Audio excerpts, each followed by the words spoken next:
El título de esta conferencia, Clamoroso éxito de Pablo de Tarso y un caso de marketing, está orientada a explicarles a ustedes dos cosas, y muy importantes, o si quieren tres. ¿Quién es de facto, de hecho, el fundador del cristianismo? O de la rama más importante del cristianismo, porque el cristianismo tiene varios fundadores. No uno, sino varios. Segundo, ¿cómo podemos resumir en media hora aproximadamente cuál es el núcleo del pensamiento de San Pablo? Un individuo que escribió hace 2000 años y que es difícil sintetizar porque su pensamiento es rico, variado y muy ajeno en parte al mundo actual.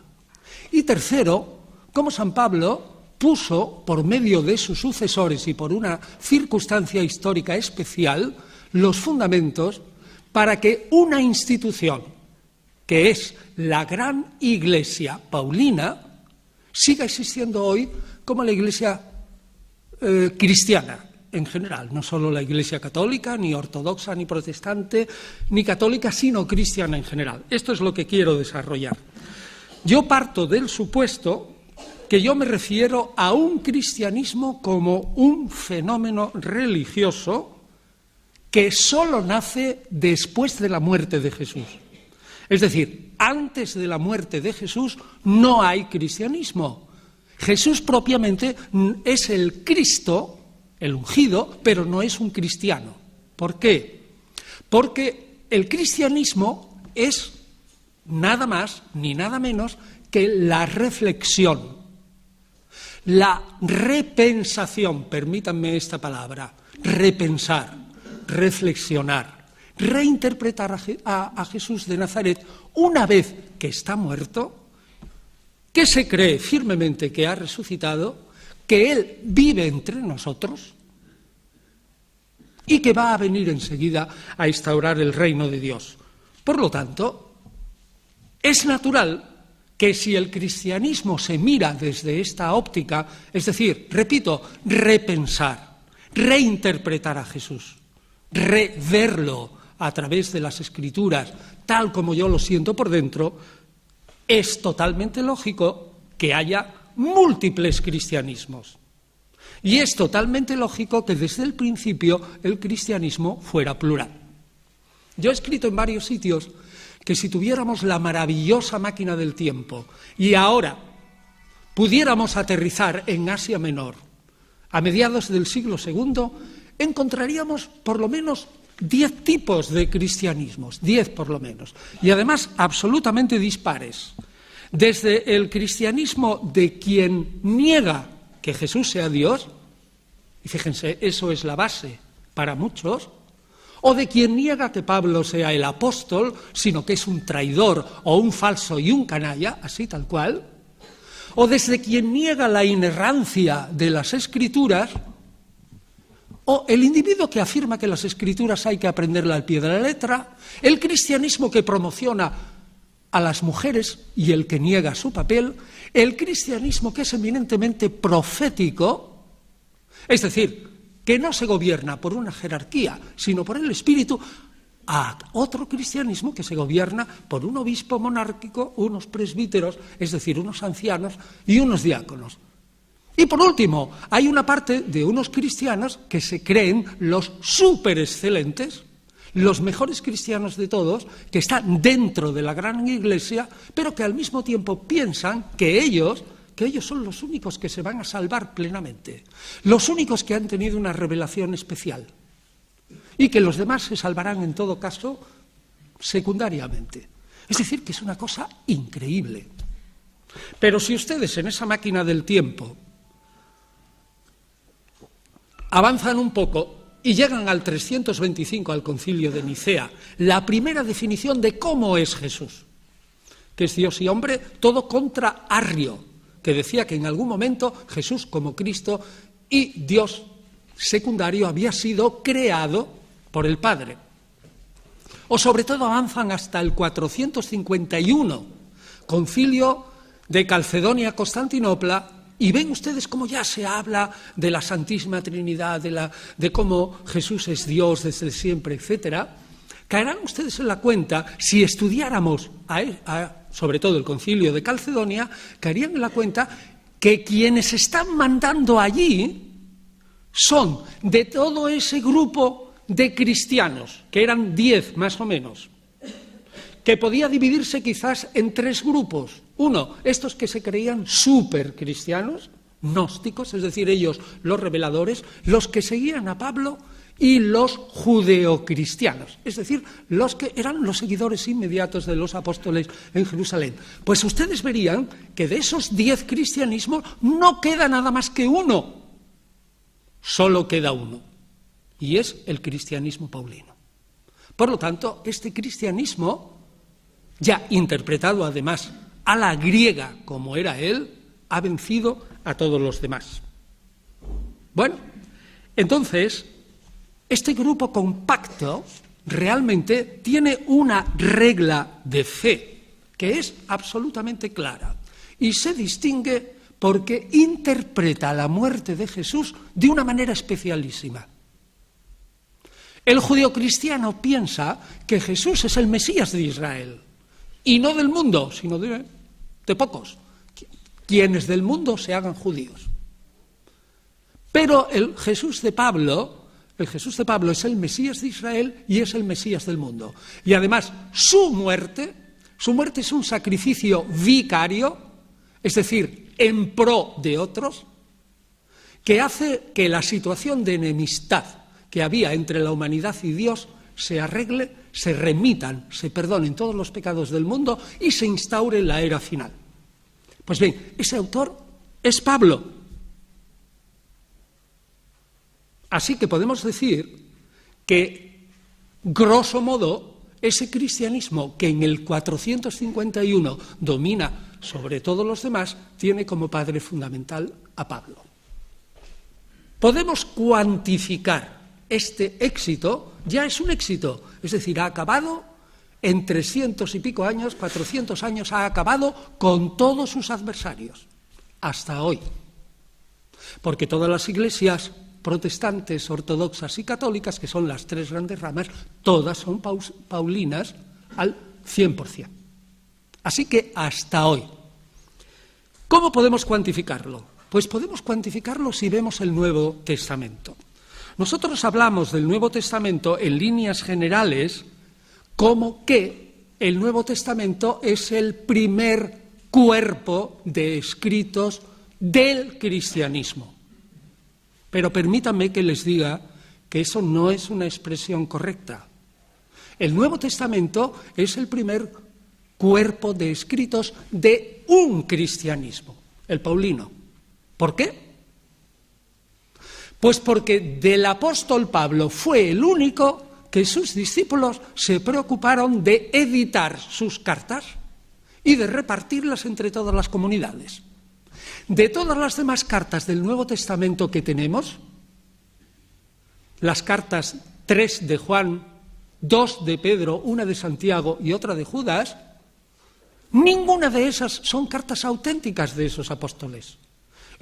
Son seudónimas, es decir, están escritas en nombre de esos apóstoles, pero han sido introducidas en el canon porque de alguna manera son acomodables a esquemas paulinos de pensamiento sobre Jesús.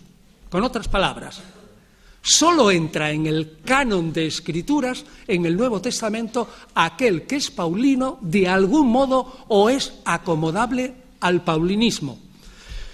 El Nuevo Testamento tiene 27 libros. En todo caso, podríamos dudar que son poco paulinos porque tratan de cosas éticas más que de dogma, la carta de Santiago y la carta de Judas. Pero incluso el Evangelio de Mateo e incluso el Apocalipsis, que son puramente judeocristianos, tienen esa concepción de la muerte de Jesús que es típicamente paulina. Están en el canon porque son paulinos. Y fíjense, el canon de los 27 escritos, 4 de 80 evangelios son admitidos en esa lista. 4 de 80 evangelios. Y esos 4, como acabo de decir, son todos de orientación paulina, incluido el Evangelio de Juan e incluido el Evangelio de Mateo. Hay 7 cartas de Pablo, que son el producto probablemente de editar unas 13 o 14 cartas auténticas que han sido editadas por alguien y reducidas al número maravilloso y mágico de 7, pero de Pablo.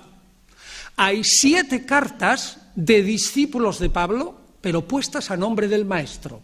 Luego hablaremos por qué. Fíjense, 4, 7 y 7. Hay 7 cartas de otros apóstoles que no son Pablo. Pero curiosamente, menos Santiago y Judas, es decir, las 3 de Juan, las 2 de Pedro, que ya son 5, menos Santiago y Judas, todas son paulinas, como yo he dicho. Las epístolas primera y segunda de Pedro son paulinas y tendremos ocasión de citar una de ellas, aunque estén escritas en nombre de Pedro. Por tanto, resulta que además ese número de 7 se complementa con 7 cartas del Apocalipsis a 7 iglesias de Asia Menor, que son todas joánicas de Juan, es decir, paulinas. Así que tienen ustedes 4 puntos cardinales, los 4 evangelios, y luego 7 cartas de Pablo, 7 cartas de discípulos de Pablo puestas a nombre de él, 7 cartas de otros apóstoles y 7 cartas en el Apocalipsis. Eso no se hace por casualidad. ¿Quién hizo eso? La Iglesia Paulina. Y solo la Iglesia Paulina. No intervino ni la Iglesia judeocristiana, ni intervino la Iglesia gnóstica, ni ninguna otra de las subiglesias que he enumerado al principio. Por tanto, primera constatación cuantitativa. El clamoroso éxito de Pablo consiste en que todo el Nuevo Testamento es prácticamente paulino en su substancia. Lo cual no quiere decir que no tenga 1000 ideas dispares, eso es otra cosa, pero paulino en su sustancia. Segunda constatación, la que les dije antes, de las 500 confesiones que hay cristianas, el 99,5%, 500 confesiones o denominaciones cristianas, el 99,5% son paulinas. Hoy no hay gnósticos, hoy no hay judeocristianos, en una cantidad lo hay, pero despreciable. No hay ninguna de esas religiones que había en el siglo II. Y tercero, ¿cómo podríamos cuantificar el crecimiento de la gran Iglesia, que ya he dicho que fue la única vencedora? Pues que el cristianismo, en el momento en que el emperador Constantino, en el 312, declara al cristianismo religión permitida, todavía no es religión oficial del imperio, el cristianismo tenía aproximadamente, hay muchísimos cálculos que son probablemente ciertos, unos 8 millones de creyentes, es decir, aproximadamente, un tanto por ciento muy elevado de los 60 millones que tenía el Imperio Romano aproximadamente de habitantes en el 312, época de Constantino. Eso quiere decir, señoras y señores, que el cristianismo, partiendo, según los Hechos de los Apóstoles, de 120 personas, seguidores de Jesús, un mes después de la muerte del Nazareno, ha crecido hasta 8 millones en el 312. ¿Saben lo que significa eso? Pues eso significa, en términos estadísticos, un crecimiento del 40% cada década, no cada año. Cada 10 años el cristianismo paulino ha crecido un 40%. Si todas estas 3 cosas no es un clamoroso éxito, ¿dónde hay un éxito mayor? Es impresionante. Ahora bien, ¿por qué se explica o cómo se explica este éxito? Pues les voy a decir el resumen para que luego lo expliquemos brevemente hasta que a ustedes les parezca bien y yo cojo y me callo. Pues, primero, por las características especiales del mensaje que Pablo oferta a quienes quiere salvar, tanto a judíos al principio como sobre todo a los paganos después. ¿Y cuáles son las características? Y me van a permitir que lo exprese en términos económicos, porque creo que así entenderemos mucho mejor la esencia del pensamiento paulino. Primero, el mensaje paulino conecta con las necesidades del mercado religioso del siglo I. ¿Cuál es el mercado religioso del siglo I? Lo diremos. Es el ansia absoluta por salvarse de una gran minoría. Segundo, eliminó todas las barreras que su producto, es decir, su oferta de salvación, su mensaje, su cristianismo, su interpretación de Jesús, eliminó todas las barreras que podían entorpecer la expansión del producto. Y tercero, aprovechó todas las redes sociales que tenía en su momento para conseguir adeptos. Es decir, hizo un caso clamoroso de marketing exitoso, aunque si ustedes hablan de Pablo, que jamás, fíjense lo que les digo, jamás quiso fundar ninguna religión, él jamás, antes lo matarían, él lo único que dijo es: yo voy a interpretar a Jesús de verdad y a decir cuál es el verdadero Israel que cree en Jesús. Y el verdadero Israel, lo estoy explicando yo, él no fundaba el cristianismo, ni sabía qué es eso. Nada de eso. Vamos, si alguien le dice a un Pablo redivivo ahora, que yo le estoy llamando un fabuloso empresario de marketing religioso, pues se reiría de mí. Yo lo hago simplemente para que ustedes me entiendan. Y es que realmente lo puso todo de una manera intuitiva. Y luego, la institución que él tampoco fundó, porque él estaba convencido de que el fin del mundo vendría dentro de 10 minutos, por decirlo de una manera tremenda. Y no lo digo yo. Vean ustedes 1 Tesalonicenses 4:17 o 4:13, cójanlo un poquito antes, hasta 1 Tesalonicenses 5:1. Léanlo despacito esta noche en casa y verán cómo Pablo esperaba que el fin del mundo fuera dentro de 10 minutos. Pues bien, este hombre que solo esperaba un fin del mundo inmediato, tiene unos discípulos que cuando caen en la cuenta que ese fin del mundo no llega, ponen todo aquello que es necesario para que la institución de las comunidades paulinas, que barre a todos los adversarios, siga como una institución hasta que venga Jesús. Es decir, hasta hoy, y no sabemos hasta cuándo. ¿Y cómo lo consiguen? Pues miren, primero, control ideológico de la grey, del pueblo. ¿Cómo? Con el control de las escrituras por un lado y con el control de la tradición que ya se iba formando por otro. Control del mando, del poder, por medio de la institución de una jerarquía conectada con Jesús. Y tercero, control de la economía con la instauración de una verdadera seguridad social que no había en el Imperio Romano.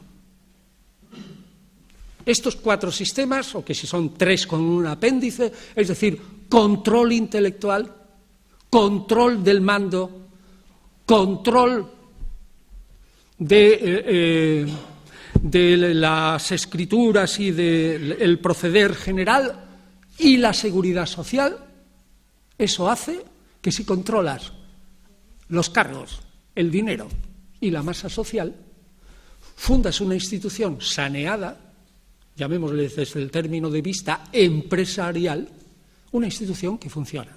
Se va acomodando lentamente, pero sus principios son exactamente los mismos. Veamos esto. ¿Cómo conecta Pablo con las necesidades del mercado religioso de ese momento? Pues lo hace cayendo en la cuenta que si él predica el verdadero Israel, cuyo Mesías es Jesús, cuya vida había sido totalmente judía y había muerto como un judío, si predica un Mesías puramente judío en el Imperio Romano, no le compra nadie la mercancía. Nadie, absolutamente nadie. Sobre todo después, tal como se estaba preparando, ya lo digo por los discípulos, después de lo que pasa en el 70, que los romanos tienen que arrasar a los judíos porque son los más revoltosos de todo el imperio. Pero Pablo vive antes, por supuesto. Es decir, que Pablo cae en la cuenta, esto visto desde fuera, que un Mesías judío es invendible. Lo único que es vendible en el Imperio Romano es un Mesías universal y un Redentor universal de todos. Ahora bien, esto no es Pablo, por favor, es una manera de que me entiendan. Pablo dice que él, ahora ya hablando como Pablo ha recibido la llamada que Dios le ha dicho que en el último momento del tiempo, de toda la historia, es decir, desde que ha aparecido Jesús en la plenitud de los tiempos y se ha inaugurado ese tiempo, como dirá un discípulo suyo, el tiempo de la Iglesia, hasta el final, ese tiempo está caracterizado por una visión a él, que empieza en Damasco, en el camino de Damasco, está caracterizado por una nueva vía de salvación. Pues bien, Pablo conecta con esas ansias de salvación que hay en el Imperio Romano. Si ustedes descendieran al Imperio, verían que la amplia mayoría de los ciudadanos del Imperio, la religión les importaba relativamente poco. ¿Por qué? Porque era una religión oficial que tampoco les llenaba. O en todo caso, la religión era: yo te doy, oh Dios, este sacrificio y tú me das. Es decir, como yo te adoro, tú me das beneficios. Eso más o menos es la religión oficial. No hay ética, no hay vida de ultratumba, no hay nada de eso. Pero hay una minoría que está absolutamente convencida de que lo único que importa, y esa minoría es amplia, lo único que importa es salvarse. ¿Y cómo sabemos que existe esa mayoría? Pues lo sabemos por indicios del mundo romano y griego de la época. Primero, hay un montón de oráculos de los dioses con un montón de clientes, llamémosle así, de peregrinos que van allí buscando recetas para asegurarse la salvación. Hay un montón de adeptos de lo que se llama religiones de misterio, que más tarde tendremos que tocar de nuevo, a saber, solo se salva aquel que hace como un misterio, quiere decir oculto, un acto de iniciación con una divinidad específica, estoy hablando de paganos, que haya sufrido un proceso de padecimiento, aunque sea un dios, que haya superado ese padecimiento, aunque haya muerto, haya resucitado, se llaman técnicamente divinidades que de algún modo mueren y resucitan, y que luego suben al Olimpo y están allí felices ya por toda la eternidad. Aquel individuo que se inicie en un rito de misterio y cumpla simbólicamente los mismos pasos que dio el Dios o la divinidad de muerte y resurrección, se asegura la salvación. Otro punto. Hay un montón de libros en la época que son libros de conjuros, de magia y de fórmulas que venden sistemas para que cuando el alma, que es inmortal, abandone el cuerpo y tenga que subir por las esferas de los planetas hasta donde sea, el Empíreo, los campos elíseos, etc., y los jefes de esos planetas le pidan una contraseña, o tenga que descender al Hades y le pidan contraseñas porque ha de pasar por distintos estratos, esos libros con conjuros en salmos y fórmulas le enseñan esas contraseñas para salvarse, y los libros se venden. Luego, por tanto, estamos en un momento que hay una amplia minoría que está deseando la salvación. Pues bien, Pablo contacta y conecta con esa minoría. Y un momento antes de pasar al segundo sistema de Pablo, ¿qué es lo que impulsó a Pablo a predicar a los paganos? Porque uno podía preguntarse, si Pablo, como usted ha dicho, no quiere fundar una religión, si a Pablo lo que le interesa es decir cuál es el verdadero Israel, y como el verdadero Israel es aceptar que el Mesías es Jesús, pues podía tranquilamente haber predicado solo a los judíos, y sus discípulos solo a los judíos. Y sin embargo se lanza a una loca carrera por predicar a los paganos. ¿Cómo se explica eso? Pues eso se explica porque tanto Pablo como Jesús pertenecen a una raza de teólogos que hay en el judaísmo del siglo I, que se llaman teólogos de la restauración de Israel. Jesús también. Que dicen, en el momento en que se instaure el reino de Dios, es decir, el verdadero Israel reciba en su seno el reino de Dios, en ese momento el verdadero Israel será restaurado. Las 9 tribus y media que se perdieron en el 721 a.C. por obra de Salmanasar, el emperador asirio que machacó el reino del norte de Israel, que lo machacó totalmente y hizo la primera deportación, esas 9 tribus y media que están perdidas, vendrán a lomos de águila y a lomos de caballos maravillosos, se reunirán con las 2 tribus y media que quedan y todos juntos asistirán a la apertura del reino de Dios. Pues bien, Pablo dice, la teología de la restauración indica que no solamente han de restaurarse las 12 tribus de Israel, sino que los grandes profetas, sobre todo Isaías, ha dicho que el verdadero Israel no se salvará hasta que no lleve en su seno algunos paganos. Es decir, hasta que no se conviertan algunos paganos. Si ustedes leen los profetas de después del exilio, ahora no me puedo detener, verán que esta teología de la restauración es interesantísima porque dice que el judaísmo se abre a todos los pueblos, sí, pero para que acepten que Israel es la primera nación del mundo y la que manda a todas, pero algunos se convierten. Pues bien, Pablo está convencido de que el verdadero Israel nunca jamás llegará al fin si antes no se ha convertido un cierto número de paganos al verdadero Israel, que es el que él predica. ¿Cuánto número? Él no lo sabe, pero observen ustedes que tienen que ser muy pocos.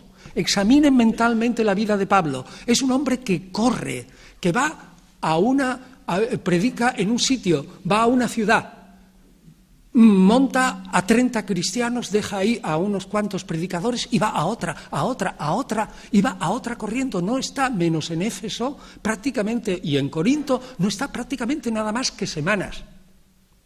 Y de repente dice, se me acabó el terreno, ahora tengo que ir a Roma y desde Roma tengo que ir a Hispania, porque allí es el extremo, y allí tengo que conseguir que se oiga la palabra de Dios. Pero oiga, si Pablo había convertido al 0,0017 o 0017 de los habitantes del Imperio Romano y encima no los había bautizado él, es evidente que a Pablo no le interesaba convertir a todos los paganos. Lo que le interesaba es llenar el número decidido por Dios de paganos que debían de incorporarse al verdadero Israel para que llegara el fin del mundo e Israel se salvara. ¿Cuántos? Los que Dios hubiera determinado. Que después se pase a todos es harina de otro costal. Pero en principio solo eso. O sea, que Pablo lo único que intenta es decirles a la gente, necesito conseguir este número de paganos que se conviertan a Jesús. Y ahí viene la cosa. Dios me ha revelado que ahora, y este es el segundo punto, ahora hay un nuevo sistema de salvación. ¿Y cuál es ese? Los paganos que entren dentro del verdadero Israel, que él llama eclesía, asamblea, es una palabra griega, de donde viene simplemente asamblea de parlamentarios, de ciudadanos libres que votan cosas del Estado. Eclesía, iglesia, esos individuos que formen el verdadero Israel, venga, que se conviertan, y Dios me ha dicho que se ha cambiado el sistema de salvación. Antes, en el judaísmo, para salvarse, en el siglo I, si uno quería salvarse, solo había 2 sistemas. 2. 1, yo me hago de pagano, me hago judío. O 2, sigo siendo pagano, no me hago judío, pero cumplo con las leyes de Noé. Tampoco tengo tiempo de explicar esto, pero las leyes de Noé son más o menos, lo tienen ustedes en Génesis 9, el primer pacto de Dios con la humanidad es con Noé, no con Abraham, y de ahí vienen que los judíos pensaran que había muchos paganos que no querían hacerse judíos, pero que no pertenecían al pacto con Abraham, pero que podían salvarse. ¿Cuáles son las leyes de Noé? Pues el decálogo menos una cosa, el decálogo menos algunas leyes precisas que solo pueden afectar a los judíos, como adorar precisamente a ese Dios, eso se excluye, adoran el Dios de su corazón, y una cosa añadida, no comer carne con su sangre, nada más, porque la sangre es la vida, y la vida solo es de Dios. Por lo tanto, Pablo lo que quiere es, como le digo, quitar impedimentos, y entonces dice, bueno, hemos llegado aquí. No habrá otro sistema de salvación, y ahí viene la revelación. La revelación es, hay otro sistema de salvación. Y ese otro sistema de salvación consiste en que Dios le ha revelado a Pablo que la ley de Moisés, ley de los alimentos, ley de la pureza, ya no tiene validez ninguna. Esa ley carnal de Moisés ha sido sustituida por la ley espiritual que ha traído Cristo, que es la ley del amor. Segundo, para los varones, la circuncisión. Si no te circuncidas siendo varón, te vas al infierno. Pues la circuncisión espiritual, dice Pablo, me ha sido revelado por Dios, que en estos momentos finales esa circuncisión carnal ha sido sustituida por una circuncisión espiritual. Y tercero, en vez de una teología del pacto de un pueblo elegido, es una teología de la promesa. Aquel individuo que crea verdaderamente en Jesús, que acepte por un acto de fe que Jesús ha muerto en la cruz para borrar los pecados de todo el mundo, ese que acepta, ayudado por la gracia divina, por supuesto, ese individuo es el verdaderamente circunciso, el que entra dentro de la ley del amor y el que ya no necesita de un pacto especial, ya está dentro de la promesa de Dios a Abraham. Y está más que dentro del pacto, está dentro de la gran promesa de salvación. Fíjense qué cosa más fantástica. Si un pagano se quiere convertir, tiene que cumplir de alguna manera la ley de Moisés, y Pablo dice, la ley de Moisés está obsoleta. Cuando ha venido Cristo, la ley se acabó. Ley carnal sustituida por ley espiritual del amor en Cristo. Ama, dice Pablo, como luego dirá Agustín, su máximo intérprete en la Edad Antigua, ama a Cristo y haz lo que quieras. Circuncisión carnal, ya no es necesario. Circuncisión espiritual. ¿Cuál es la circuncisión espiritual? El acto de fe. Fíjense qué cómodo. Teología de un pacto estricto, donde como te salgas del pacto te vas al infierno. Ni hablar. No la niego, yo no la niego, dice Pablo, pero sobre todo insisto en la teología de la promesa. Piensen ustedes, eso es una oferta absolutamente imbatible, imbatible. Para un individuo que conociera el judaísmo, es que ya no es necesario cumplir la ley de Moisés, es que ya no es necesario circuncidarse. Y fíjense, y este es el tercer punto, que lo explicitaremos. Pablo conecta con gente que son paganos, que no son paganos cualesquiera, sino que son paganos que de alguna manera tienen ese ansia especial de la salvación. Pablo tiene prisa por convertir, por lo tanto no va a buscar a todos los paganos difíciles de convertir, va a buscar a aquellos que son fáciles de convertir. ¿Quiénes son fáciles de convertir? Hay dos clases de paganos fáciles relativamente de convertir. Uno, los que el evangelista Lucas en los Hechos de los Apóstoles llama los temerosos de Dios. A saber, aquellos que son filojudíos, amantes de los judíos, que van todos los sábados a la sinagoga, que les gusta del judaísmo que hay un Dios único. Les gusta del judaísmo que hay preceptos morales espléndidos. Tercero, que hay un sentido de la familia. Y cuarto, que hay un sentido de ayuda del grupo, que hay una seguridad social. Eso les encanta. Pero el que manda en casa es el varón. ¿Y qué le pasa al varón? El varón no puede convertirse al judaísmo. ¿Por qué? Porque tiene que circuncidarse. Y ahora no se rían las mujeres, pero imagínense los varones de clase media y alta que se circuncidan con un cuchillo de sílex, no de acero inoxidable, y le cortan el prepucio, le hacen, digamos, la fimosis a lo bestia, perdonen la expresión. y que luego con ese pene destrozado van al gimnasio desnudos y a la sauna, que son los baños, desnudos. Las mujeres por un lado, desnudas, y los hombres, varones por otro lado. ¿Qué es lo que pasa al individuo que tiene el pene deformado? Ja, ja, ja, todo el mundo se ríe de él, este es un judío, no sé cuánto y no sé qué. La inmensa mayoría de los varones no se convertía al judaísmo porque tenían que circuncidarse. Las mujeres que no tienen que circuncidarse, sin embargo, eran muy amigas del judaísmo y muchas de ellas se pasaban al judaísmo, como por ejemplo Popea, que era filojudía, la mujer de Nerón. ¿Por qué? Pues las mujeres no tenían problema. Y segundo problema, si yo me hago judío, tengo que cumplir 613 preceptos. Bueno, estos están instituidos ya o codificados en el siglo II, pero 613 preceptos son muchísimos para cumplir. Sin embargo, si me hago del verdadero Israel que proclama Pablo, no necesito circuncidarme, no necesito cumplir esa ley carnal de Moisés de los alimentos y de la pureza ritual, pertenezco al pacto de Abraham por esa circuncisión espiritual que es la creencia en Jesús como verdadero Redentor y me salvo. Naturalmente, la gente pasa, entre esos predispuestos, pasa en masa. Esos judíos temerosos de Dios pasan en masa al cristianismo. Pero falta otro as en la manga de Pablo. Cuando él ve que en cada ciudad, y eso lo ve desde el principio, escasean los filojudíos, Pablo va primero a predicar a la sinagoga.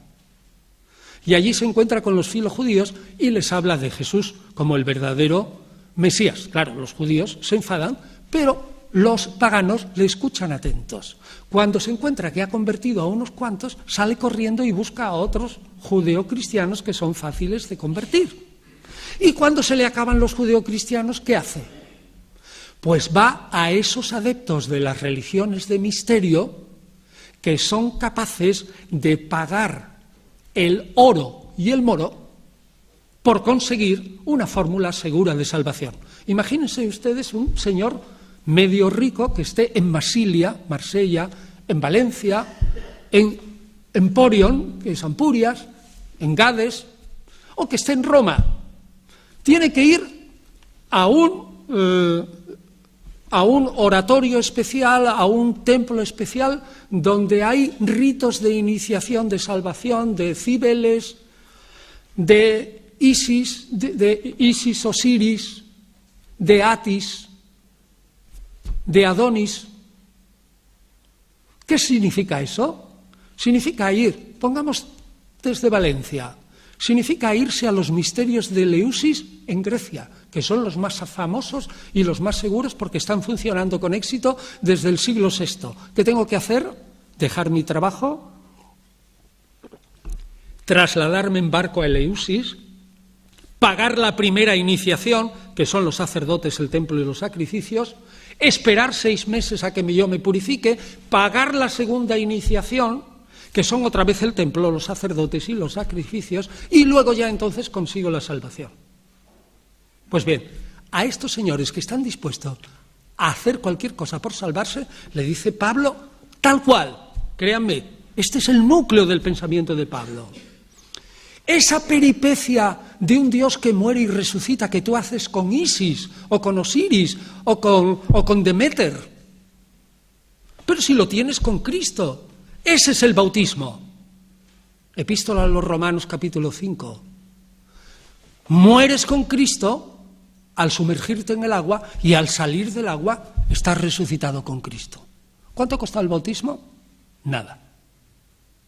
Y esa comunión que queréis, las bacantes de Dioniso, las adoradoras de Baco en el mundo latino, esa comunión con la divinidad que queréis tener con Perséfone, hija de Demeter, o con Isis, haceros adeptos de Isis, ¿cuánto os cuesta esa comunión?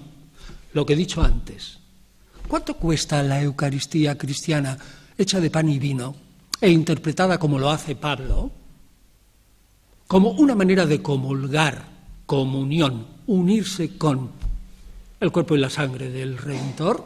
¿Cuánto cuesta? Nada.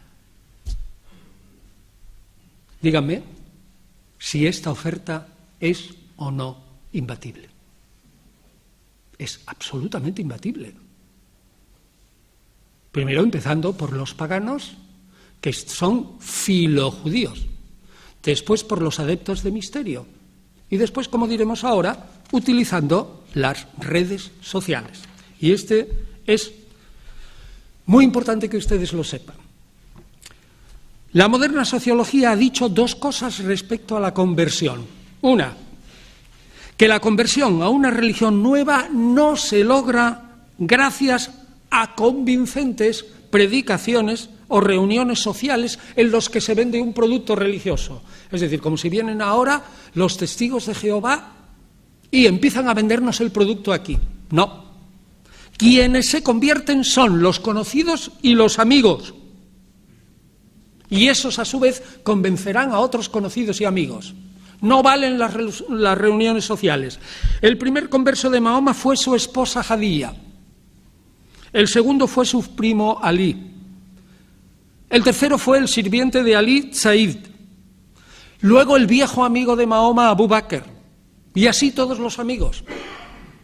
Cuando el 6 de abril de 1830 Joseph Smith, con sus hermanos Hirún y Samuel, aceptan que a Joseph Smith se le ha aparecido el ángel mormón y lo aceptan, ¿quiénes son? ¿Los banqueros de la ciudad donde vivían? Pues no, señor, son sus dos hermanitos y luego su cuñado y luego su amigo Peter Whitmer, y empiezan a formar la secta de los mormones. Es decir, que lo mismo pasa en Jesús. ¿Quién son los primeros discípulos de Jesús? Pues son discípulos del grupo del Bautista. ¿A quién es Jesús? También discípulo del Bautista, formando su grupo nuevo, se lleva consigo. Jesús empieza o con sus amigos de Galilea, lo intenta con sus hermanos, pero sin éxito, o con los amigos que conocía en el grupo de Juan Bautista. Es decir, primera regla, quienes se convierten son los conocidos. Segunda regla, quienes se convierten es aquellos que no tienen que cambiar demasiado. Por ejemplo, ¿por qué se convertían los estadounidenses a los mormones? Porque no negaban el Antiguo ni el Nuevo Testamento, sino ponían un tercer testamento más, el testamento del ángel mormón. ¿Por qué se convierten a millones? Por ejemplo, ahora en Guatemala, prácticamente casi toda la gente viva, así, clase media, son protestantes todos, no católicos. Se está perdiendo el catolicismo en América hispana. ¿Por qué? Porque es facilísimo pasar de una religión católica a otra protestante, que es prácticamente lo mismo, pero quitando la infalibilidad del Papa, la Eucaristía que se interpreta de otro modo, en fin, el perdón de los pecados de otro modo, etcétera, pequeñas cosas y tal. Y encima ganas un grupo nuevo que te protege. Luego es evidente que Pablo tenía esa carta en su manga. Para los adeptos de las religiones de misterio les presenta que el cristianismo tiene los mismos ritos de salvación, pero buenos, bonitos y baratos. Perdonen que lo ponga así, pero es que es la manera de entender por qué triunfa este hombre. Así que con grandísima intuición, Pablo ciertamente se va a aquellos clientes que están más cerca del judaísmo. Repito, Pablo no quiere fundar ninguna religión, que están más cerca de Israel, y aquellos que están más cerca de un posible redentor universal, que necesitas hacer un rito de iniciación, que es un rito de muerte y resurrección simbólica, y un rito de comunión con la divinidad. Vuelvo a repetir la pregunta. ¿Hay algún sistema más increíblemente favorable? Es que ha conectado con las necesidades del mercado, ha eliminado las dificultades de su producto, lo ha presentado espléndidamente y se ha servido de las redes sociales. Realmente estaba condenada al éxito la doctrina de Pablo, es evidente. Bien, y ahora la segunda parte, que será más breve. Esa parusía, presencia de Jesús o segunda venida, no ocurre. La Iglesia sufre una crisis en los años 60 y 70, cuando mueren Pedro y Pablo en la persecución de Nerón en Roma, y cuando realmente Jesús no viene. ¿Qué es lo que pasa? Hay que consolidarse en este mundo. Bueno, pues vamos a consolidarnos en este mundo. Y como les dije, hay que empezar a controlarlo todo. Vamos a empezar por el control intelectual. Primer control. ¿Qué hacen los seguidores de Pablo? Nadie puede interpretar las Escrituras sin una ayuda del Espíritu Santo. ¿Y quién tiene el monopolio del Espíritu Santo? El jefe de la Iglesia. Es decir, el obispo o los presbíteros. La segunda epístola de Pedro, escrito aproximadamente en el 120, dice claramente: ninguna profecía de la Escritura está a merced de interpretaciones personales. Más claro agua. Ninguna profecía de la Escritura lo puede interpretar cualquier mindundi o cualquiera, mindundi en femenino, que se crea ahora portavoz del Espíritu y que diga que ha recibido revelaciones privadas. Por eso la Iglesia hasta ahora no acepta fácilmente las revelaciones privadas, salvo que las controle, como Lourdes y Fátima. Las que no controla, no las acepta. Por lo tanto, una Iglesia constituida por mujeres profetisas o por independencia de las mujeres está absolutamente condenada al fracaso. Dirán, ¿y por qué el paulinismo no hace caso a las mujeres cuando Pablo, como vemos por las cartas suyas, había utilizado a las mujeres como apóstolas, como predicadoras, como presidentas, como patronas, es decir, las que pagaban la comunidad, las que ponían la casa? Pues muy sencillo, porque cuando la iglesia era paulina y pequeñita, y eran 30 personas, no pasaba del ámbito doméstico. ¿Y quién manda en el ámbito doméstico? La dama, la mujer. Pero cuando la Iglesia se hace una institución más grande y pasa del ámbito doméstico al ámbito del Imperio Romano, pasa del ámbito doméstico al ámbito público. ¿Quién manda entonces? Los varones.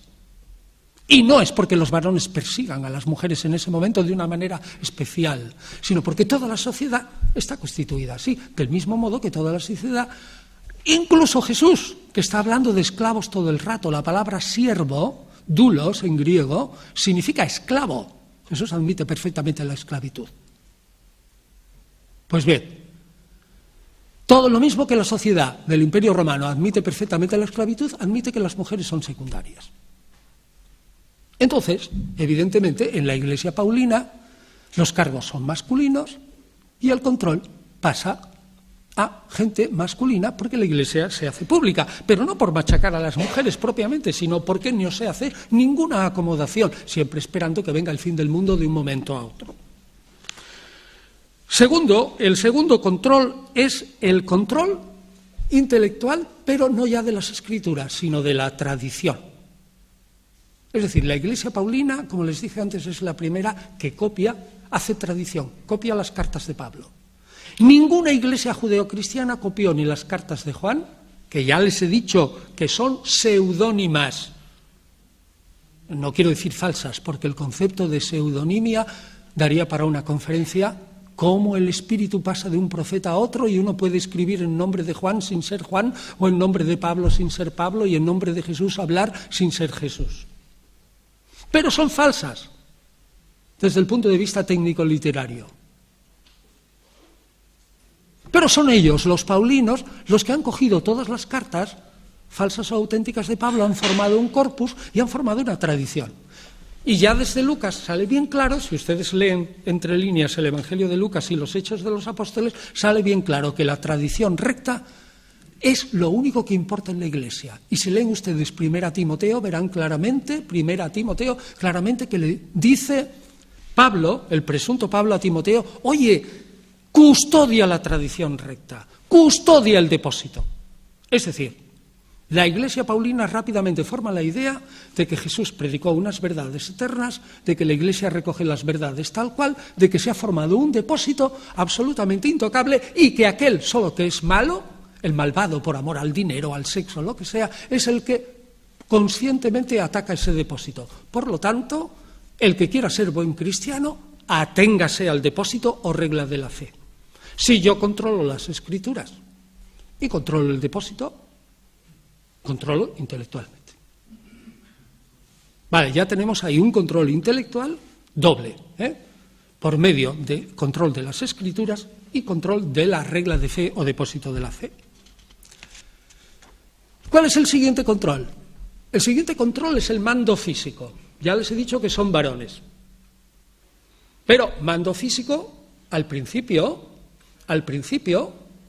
se elegía a los obispos por votación. Poco a poco será por designación de los metropolitas o obispos principales. Pero bueno, aun elegido por votación, ¿por qué ese obispo tiene el mando supremo? Porque se ha creado ya conscientemente la teoría dogmática eclesiástica que existe una cadena ininterrumpida desde Jesús a los apóstoles, a los sucesores de los apóstoles, a los sucesores de los sucesores, hasta este obispo en cuestión. ¿Y quién es el guapo, por decirlo así, que se atreva a negar a un representante que sigue una cadena ininterrumpida de una jerarquía que comienza en Jesús?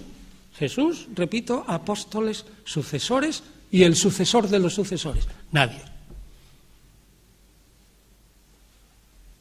Luego, si yo controlo la jerarquía, si empiezo a escribir, como está en la primera carta de Clemente, el primer papa, después de Pedro, según dice la tradición, que escribe a los corintios con un lenguaje exactamente igual que el del ejército del imperio, y le dicen: estos jóvenes que se han levantado con el obispo han promovido una estasis, es decir, una revolución exactamente igual que la que merecería la muerte si un soldado se revoluciona contra su centurión y contra su general.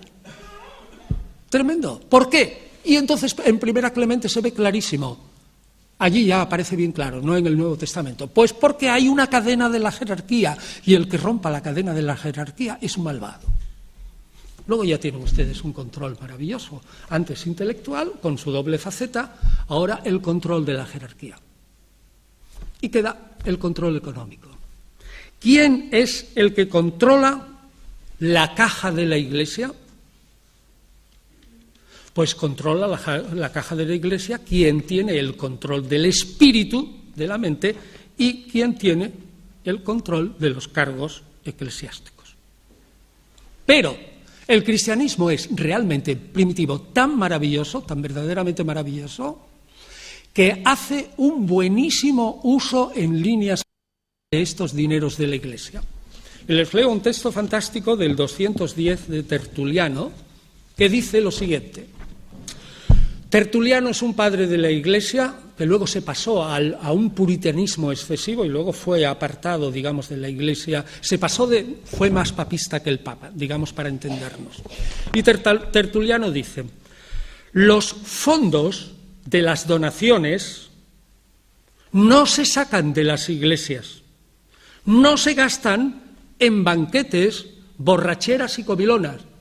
¿A qué alude aquí Tertuliano? A otras asociaciones religiosas del Imperio Romano, por ejemplo, Asociación de la Buena Muerte. Me reúno cada mes, pero me reúno en un banquete para que Hades, Plutón, me reciba luego y tal. Pero bueno, se gasta todo el dinero en la preparación del entierro y en los grandes banquetes.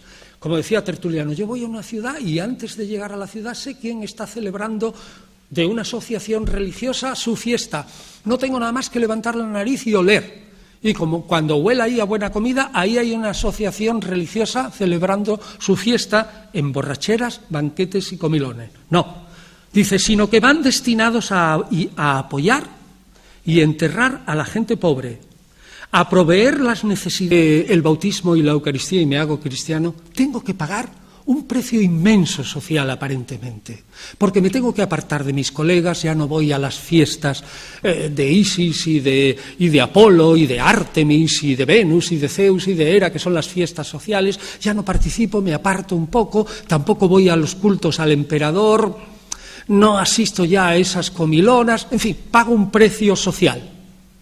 Pero todo lo que me promete, para ver lo que prometen vamos a ponernos en la piel de una mujer, que es el elemento más sensible en el cristianismo de los primeros siglos. Pues bien, fíjense, la mujer, mientras que las mujeres paganas se casaban a los 12 años, normalmente, y empezaban a tener hijos como conejas que se le morían la mayoría, es decir, la mortandad infantil era del 40 o el 50%, cuando en la clase media se moría el hombre en torno a los 35 años de edad, que era la edad media, ¿qué hacía una mujer de clase media o pobre normal, aún libre, libre, no esclava? Si es esclava ya le dan de comer, eso solo. Pero si es libre, ¿qué hace?